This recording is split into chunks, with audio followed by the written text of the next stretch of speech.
casa. Ciao, bello. Buonasera, signori. Volete accomodarvi? Sono Rocco D'Anselmo. Piacere. Roberto Valli. Prego. Grazie. Dai, muoviti. Avrei bisogno di lavarmi le mani. Venga, l'accompagno, mi segua. Grazie. Benvenuti e bentornati nella vostra soffitta preferita, quella dove apriamo cassetti impolverati pieni di meraviglie proibite e memorie audaci. Oggi accendiamo i riflettori su una figura che ha fatto scalpore, sognare e discutere, Marina Lothar. O se preferite, Marina Fraiese. Oppure, per gli amici più curiosi del cinema alternativo, Marina Hedman. 3 nomi, una sola donna. Una leggenda, svedese di nascita, italiana d'adozione. Lei invece cosa fa qui? Marina è stata una delle prime vere protagoniste del cinema per adulti in Italia, in un'epoca in cui bastava sussurrare certe cose per far arrossire mezza nazione. Una donna che ha avuto il coraggio di sfidare le regole, i pregiudizi e, diciamolo, l'ipocrisia dell'epoca. E non lo ha fatto in sordina, lo ha fatto con naturalezza, intelligenza e una presenza scenica che ha lasciato tutti a bocca aperta. Nata a Göteborg nel 1944, Marina lascia la fredda Svezia per seguire il suo amore, Paolo Fraiese, giornalista Rai tra i più noti.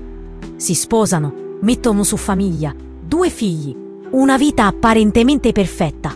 Ma dentro quella donna bionda dal fascino nordico ardeva un fuoco che presto sarebbe esploso. Negli anni 70 cambia tutto.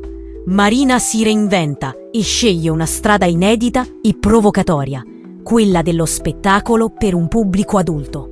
E lo fa col botto, anzi con uno scandalo epocale. È il 1979 e Marina gira una scena molto audace, ambientata in un convento. Titoli dei giornali, dibattiti infuocati in TV, indignazione pubblica e milioni di spettatori. L'Italia scopre una nuova icona e, volente o nolente, non riesce più a ignorarla. Il fatto che fosse l'ex moglie di un noto giornalista televisivo non fa che aggiungere pepe alla faccenda. Costretta a cambiare cognome dopo una causa legale, da Marina Fraiese diventa Marina Lothar, ma la sostanza non cambia. La sua presenza buca lo schermo. E non solo quello per adulti. La nostra Marina recita anche in film d'autore, affiancando nomi come Dino Risi, Primo amore, 1978, e persino Federico Fellini nella Città delle donne, 1980. Spunta pure in commedie popolari come Fantozzi subisce ancora nel 1983. Una carriera su 2 binari. Da una parte il cinema per soli adulti, dall'altra quello d'autore. Ma per lei non c'erano differenze. Recitava per passione, con una gioia contagiosa. Non si trattava solo di mestiere, era proprio voglia di vivere senza freni, di essere se stessa fino in fondo. Le bastava arrivare sul set per dire: "Beh, quando cominciamo?" E lei lo faceva per passione. Lei veramente l'avrebbe fatto anche senza essere pagata, dei soldi non gli importava niente. Lei quando arrivava la mattina diceva: "Beh, quando cominciamo?" Non vedeva l'ora di iniziare le scene, non vedeva l'ora di andare a letto, di essere presa dall'attore, dagli attori. Eppure, la sua vita non è stata solo luci della ribalta. C'è un'ombra tragica che ha segnato per sempre il suo percorso. Nel 1979 Marina è coinvolta in un grave incidente stradale che costa la vita a un giovane di 23 anni, Massimo Bucci. Una notte di festa, un passaggio in auto, qualche avance di troppo e poi lo schianto. Marina esce illesa, Massimo muore sul colpo. Una tragedia che la segnerà per sempre. Nonostante l'assoluzione legale, verrà condannata con la condizionale per omicidio colposo. Un dramma che la spinge a tuffarsi nel lavoro con ancora più energia, quasi per dimenticare. Ma non finisce qui. Anche l'ex marito Paolo si muove legalmente, cercando di ottenere la custodia dei figli, puntando il dito sulla sua vita spregiudicata. E tu cosa ne pensi? È giusto giudicare una madre in base alle sue scelte professionali?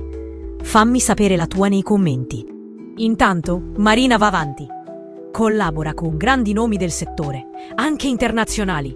Sì, persino con John Holmes, e si costruisce una reputazione solida, carismatica, indimenticabile.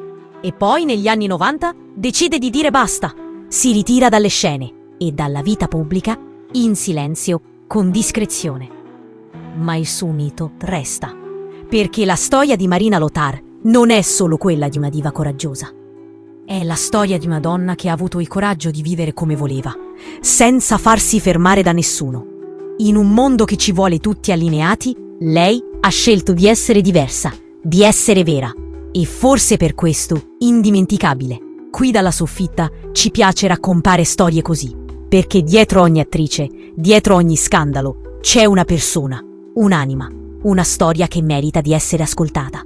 E allora, se ti è piaciuto questo viaggio nella vita e nella carriera di Marina Lothar, lascia un like, iscriviti al canale e attiva la campanella per non perderti le prossime puntate. E se hai un'attrice che ti piacerebbe ritrovare nella nostra soffitta, scrivilo nei commenti.